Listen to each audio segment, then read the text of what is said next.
गोविंद शिल्प घेऊन येत आहे एकूण 80 ट्विन बंगलोचा भव्य दिव्य पंढरपुरातील एकमेव प्रकल्प। आमच्या प्रकल्पाची वैशिष्ट्ये मनाला शांती देणारं महादेवाचं मंदिर, मुख्य रस्ता सुमारे 30 फुटांचा, अंतर्गत रस्ता सुमारे 20 फुटांचा, ग्रामपंचायत योजनेचा प्रत्येक बंगलोजला स्वतंत्र नळ, सांडपाण्याची सुरक्षित विल्हेवाट, सर्व टाइल्स ग्लॉसी आणि नामांकित कंपनीच्या, सर्व स्टेअर, खिडक्या, चौकटी सुपर ब्लॅक ग्रेनाइट, दोन्ही अटॅच बाथरूम पूर्णपणे टाइल्स, पंतप्रधान हर घर नळ योजना पूर्णत्वाकडे, बाथरूम, बेसिन, किचन, सीपू फिटिंग्स हे जगवार कंपनीचे, स्टील वर्क पूर्णपणे जिंदाल कंपनीचे, 1000 लिटर पाण्याची टाकी, 150 लिटर सोलर वॉटर हीटर सोबत वॉटर प्युरिफायर, प्रत्येक बंगलोजला स्वतंत्र पार्किंग, दर्शनीय भाग पूर्णपणे डॅटो टाइल्स, टाटा प्रवेश कंपनीचे आकर्षक भक्कम दरवाजा, फुटी उंचीचे सुरक्षित कंपाऊंड। मग विचार काय करताय? गोविंद शिल्प, पत्ता गट नंबर 95, हॉटेल अंगण शेजारी, टाकळी रोड, पंढरपूर। ताज्या घडामोडी पाहण्यासाठी आमच्या YouTube चॅनलवरील PVR म्हणजेच पंढरी वार्ता या न्यूजला सबस्क्राइब करा आणि शेजारील बेल आयकॉनवर क्लिक करा।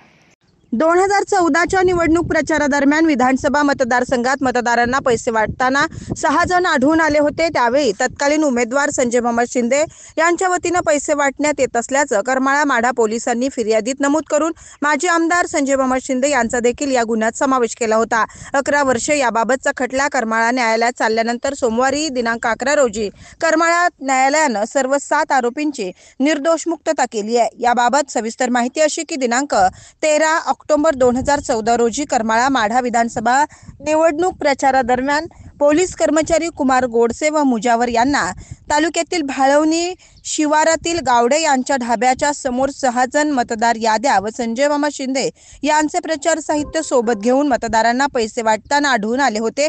यावेळी पोलिसांनी या 6 जणांना अटक करून त्यांच्या जवळील तवेरा गाडी व 2 मोटारसायकली तसेच निवडणूक प्रचार साहित्य व रोख रक्कम जप्त केली होती। तत्कालीन उमेदवार संजय मामा शिंदे यांच्या सांगण्यावरून हे आरोपी हा प्रकार करत असल्याचं पोलिसांनी फिर्यादीत नमूद करून पोलिसांनी आमदार संजय मामा शिंदे यांचा देखील सदर गुन्ह्यात आरोपी म्हणून समावेश केला होता।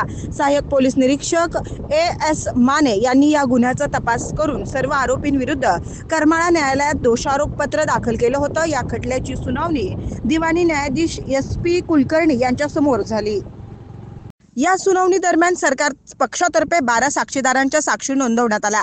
दरम्यान आरोपीचे वकील ॲडव्होकेट प्रमोद जाधव यांनी आरोपींना गैरमार्गाने व राजकीय दबावापोटी पोलिसांनी गुंतवलेलं असल्याचं तसेच या घटनेशी यातील कोणत्याही आरोपीचा संबंध नसल्याचं आणि यातील संजय मामा शिंदे हे करमाळा माढा विधानसभेच्या निवडणुकीत उमेदवार म्हणून उभा राहिले असल्यानं केवळ त्यांची राजकीय बदनामी करून त्यांना अडचणीत आणण्यासाठी प्रस्तुतचा खोटा गुन्हा दाखल केल्याचं न्यायालयात कथन केलं होतं।